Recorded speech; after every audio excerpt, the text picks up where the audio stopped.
Hello dear student, आज हम मानक बुक की डिक्टेशन नंबर 79 करेंगे। Ready start. महोदया, स्वाधीनता प्राप्ति के बाद भारत ने देश के लोगों के स्वास्थ्य सुधार की दिशा में काफ़ी प्रगति की है। विराम। उदाहरण के लिए देश से प्लेग और चेचक का पूरी तरह से सफाया हो चुका है, ऐसे पर काफ़ी सफलता हासिल हो चुकी है। विराम।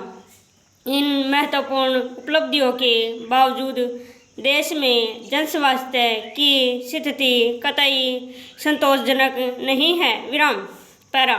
7वीं योजना में इस बात को नोट किया गया है कि देश में स्वास्थ्य सेवाओं को संतोषजनक अंतर्क्षेत्रीय समन्वय एवं सहयोग के कारण काफ़ी चोट पहुंची है। विराम। यही कारण है कि देश की आबादी का एक बहुत बड़ा भाग भी स्वास्थ्य संबंधी न्यूनतम जरूरतों से वंचित है। विराम। दूसरे शब्दों में अभी भी भारत में प्राथमिक स्वास्थ्य सुरक्षा उपलब्ध नहीं है। विराम। देश की स्वास्थ्य विकास संबंधी नीति बनाते हुए इस बात पर जोर दिया गया था तथा सिफारिश की गई थी कि देश के प्रत्येक क्षेत्र में प्राथमिक स्वास्थ्य रक्षा, स्वच्छता, पोषण, साफ तथा सुरक्षित जल की सप्लाई तथा आवास जैसे पहलुओं को शामिल किया जाए। विराम। पैरा। देश के नियोजित विकास के दौरान स्वास्थ्य मंत्री संबंधी बुनियादी ढांचे का काफ़ी विस्तार हुआ है। विराम। जब तक स्वास्थ्य के उपकेंद्रों, प्राथमिक स्वास्थ्य केंद्रों, सामुदायिक स्वास्थ्य केंद्रों, अस्पतालों और औषधालयों की संख्या में काफ़ी बढ़ोतरी हो चुकी है। विराम। यद्यपि स्थूल दृष्टि से देखा जाए तो पता चलता है कि देश में अस्पतालों का काफ़ी विस्तार हुआ है। विराम। लेकिन बारीकी से और बढ़ती हुई जनसंख्या के अनुपात में देखा जाए तो यह विस्तार नगण्य दिखाई देता है। विराम।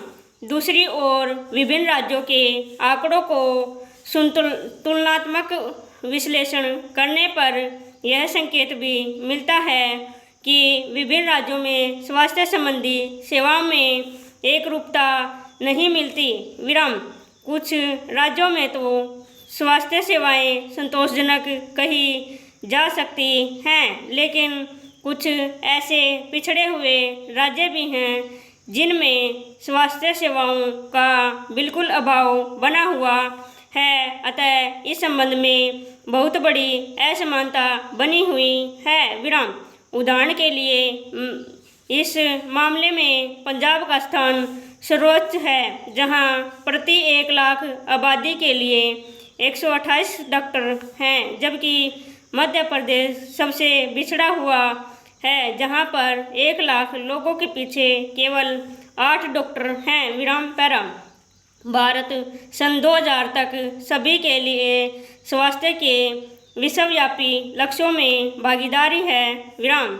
विश्व स्वास्थ्य संगठन के विशेषज्ञों के अनुसार प्राथमिक स्वास्थ्य रक्षा इस लक्ष्य की प्राप्ति की मुख्य कुंजी है। विराम। इस बात को मद्देनजर रखते हुए 7वीं पंचवर्षीय योजना में स्वास्थ्य के क्षेत्र में मुख्य ध्येय स्वास्थ्य कार्यक्रम का विस्तार और पोषण, स्वच्छ पेयजल की सप्लाई, आवास, शिक्षा तथा समाज कल्याण से संबंधित स्वास्थ्य सेवाओं का विकास करना है, जिसमें से प्रथम 2 तो प्राथमिक स्वास्थ्य रक्षा का ही अंग है। विराम। सरकार की राष्ट्रीय स्वास्थ्य नीति का मुख्य उद्देश्य स्वास्थ्य सेवाओं को लोगों के घर घर तक ले जाना है। विराम। लेकिन पोषण संबंधी किए गए एक सर्वेक्षण में यह पाया गया कि देश में 50% परिवारों के भोजन के कैलोरी तथा प्रोटीन दोनों ही बहुत कमी होती है। विराम।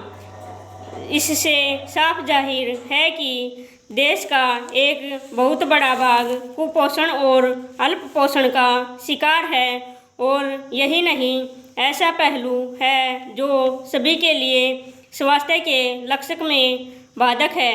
विराम। अतः आवश्यकता इस बात की है कि सबसे पहले प्रत्येक व्यक्ति को पेट भर अच्छा भोजन मिले। विराम। जब भोजन ठीक मिलेगा तो व्यक्ति का स्वास्थ्य भी ठीक रहेगा, बीमारियां उससे दूर भागेंगी और इस प्रकार उसे न तो किसी डॉक्टर की आवश्यकता पड़ेगी और न ही किसी दवाई की। विराम। अतः मेरा सरकार से अनुरोध है कि नए नए अस्पताल खोलने के साथ साथ इस बात का प्रमुख रूप से ध्यान रखें कि लोगों को खाने को अच्छा भोजन मिले जिसमें मिलावट बिल्कुल न हो। विराम। स्टॉप।